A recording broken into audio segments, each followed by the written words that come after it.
ओहो क्या बात है, जय हो जय हो जय हो।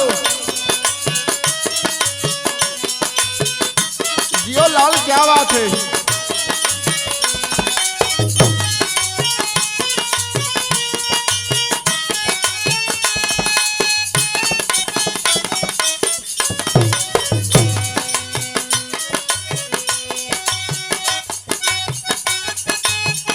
ओहो क्या बात है।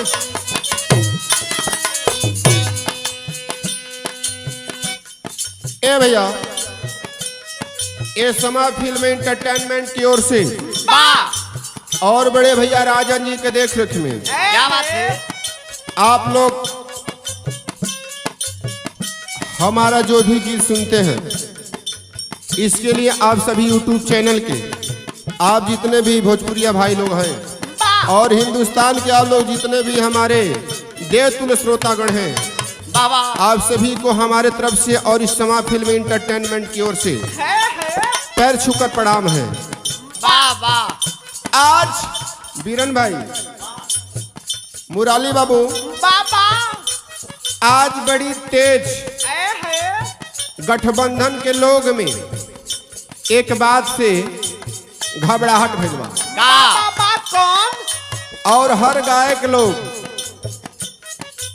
बहुत ही असली शब्द के साथ लोग गीत गावत बा, लेकिन हम कहलिए भैया यह हिंदुस्तान प्रजातंत्र है, जिसको जहां दिल करेगा, जिससे जहां दिल पटेगा रोहित भैया, बाबा वही वहां रहेगा। लेकिन इस समाजवादी पार्टी के लोग समाजवादी पार्टी का ये जो झूठ का नारा लोग लगाते हैं कि समाजवादी पार्टी या हम लोगों का है, लेकिन ये समाजवादी नहीं, ये परिवारवादी पार्टी है साथियों। बाबा जैसा कि एक बहुत बड़ा हवा चला है, भोजपुरी फिल्म के स्टार हमारे बड़े भैया दिनेश लाल यादव जी उर्फ निरहुआ जी हाल में भारतीय जनता पार्टी में ज्वाइन कैलन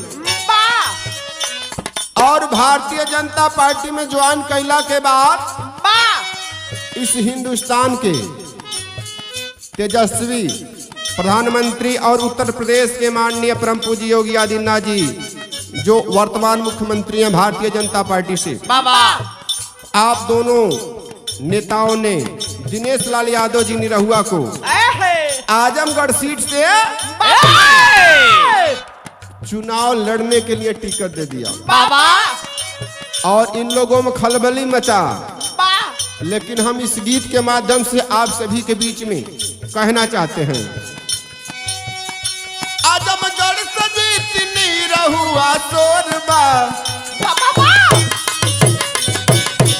हो आजमगढ़ से जीत निरहुआ सोरबा, चर्चा चाहू और बा।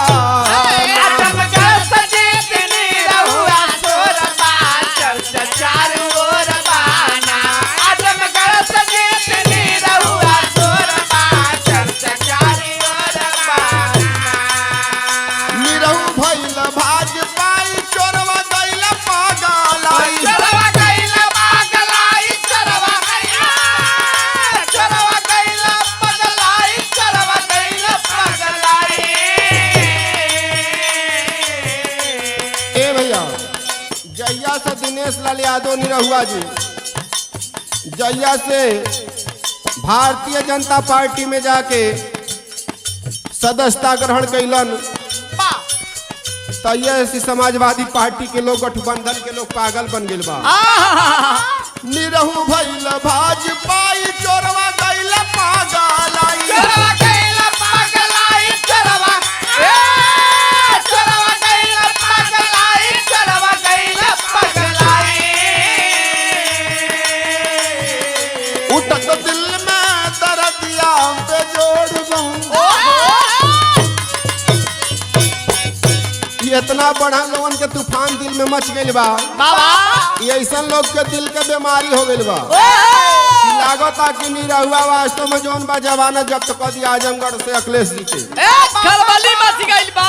एकदम लोग चल ना पावत बा, पागल के तरह लोग घूमत बा। बाबा बाबा एकदम अखिलेश से गढ़ में निरहु हेल गइले। उठत दिल में दर्दिया बेजोड़ बा, कर चाहू और बाना।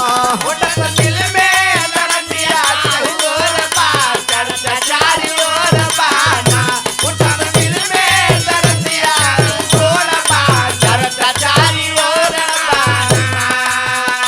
लेकिन ये लोग केतना हल्ला करी हम, लेकिन जनता बूझ गई कि आखिर ये बुआ भतीजा लोग काहे गठबंधन कैलन, का कारण बा।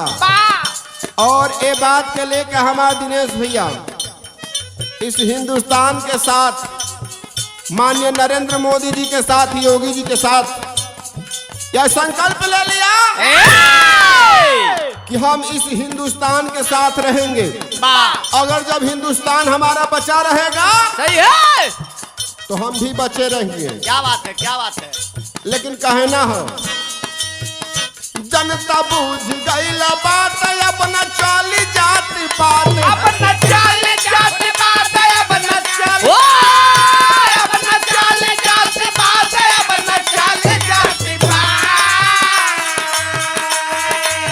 ये जनता समझ गई, ये बुआ बबुआ लोग खाली जात पात के लड़ाई लोग करावेला। बाबा आज हम बड़े गर्व के साथ इस माइक्रोफोन से, इस गीत के माध्यम से आप सभी को बताना चाहते हैं, भारतीय जनता पार्टी के माननीय नरेंद्र मोदी जी के कार्यकाल में 5 साल हो गया, लेकिन किसी भी प्रकार का कहीं हिंदू और मुस्लिम में राइट नहीं हुआ साथियों। सही है। उत्तर प्रदेश में माननीय योगी जी का भी 2-2.5 साल हो गया, लेकिन किसी भी प्रकार की हिंदू और मुस्लिम में राइट नहीं हुआ। यह जनता समझ रही है कि आखिर ये दंगा फसाद कराते थे कौन, जो 40 का बदला 3 से चुकाने का काम करते हैं मोदी जी। यह हिंदुस्तान की जनता समझ गई, जो 36 घंटा में अपने पायलट को लाने का काम करते हैं, जो लड़ाकू विमान को उड़ाते हुए पाकिस्तान में जाने का काम किया, गद्दारों को हेलकर मारने का काम किया, अभिनंदन सिंह को मोदी जी ने लाने का काम किया साथियों। इससे जनता समझ रही है कि इस हिंदुस्तान को किसकी जरूरत है। मोदी निरहू के कौन नहीं जोड़बा, मोदी निरहू के कौन नहीं जोड़बा, चर्चा चाहू और बाना। मोदी निरहू के कौन नहीं जोड़बा, चर्चा चारी ओर बाना। मोदी के चर्चा चारी ओर बाना, चर्चा चारी ओर बाना।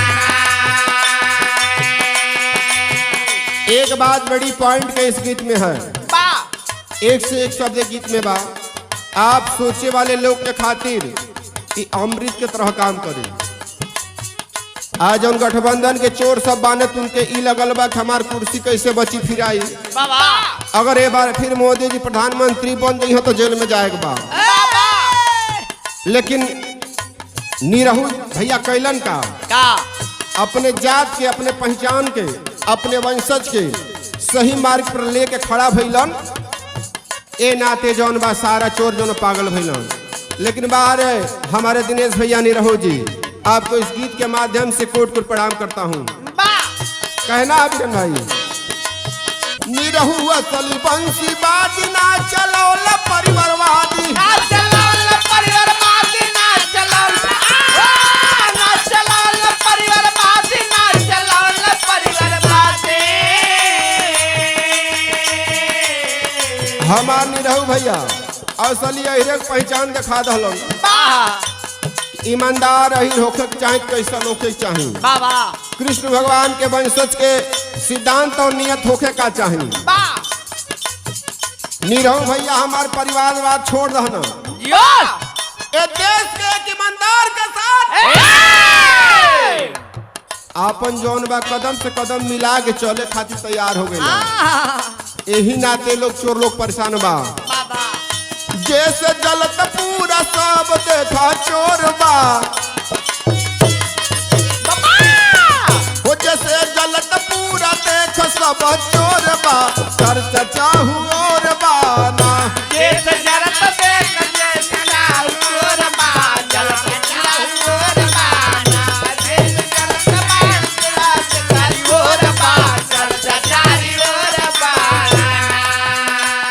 लास्ट कड़ी में भैया हम अपने बिरहा गवैया लोग के जितना भी चैनल पे गौलन बा दिनेश भैया के खिलाफ, निरहू के खिलाफ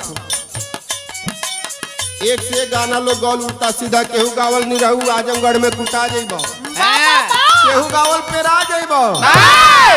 हम तो कहती है भैया गीत के माध्यम से अब की बार फिर 2019 में तू जमीन धंसा जेब। काहे ना हो गावे गाना लोग गवैया कर निरहू के बुरैया। कारण निरहु के बुरैया कारण कारण निरहु के बुरैया कारण निरहु के बुरैया। ए भैया हम तो ही कहेली केहू के सम्मान करे के सीखा, चाहे गवैया होखा, चाहे बजवैया होखा, चाहे नेता होखा, चाहे चोर होखा, चाहे बेईमान होखा, बाबा लेकिन अपने संस्कार के परिचय दो, अपने संस्कार के, और अपना आपा मत खुआ। रोहित भैया सहानी श्याम देव के भैया कर जोर बा, सहानी श्याम देव के भैया कर जोर बा, चर्चा चाहू और बाना। सानी सामने के भैया चाहू और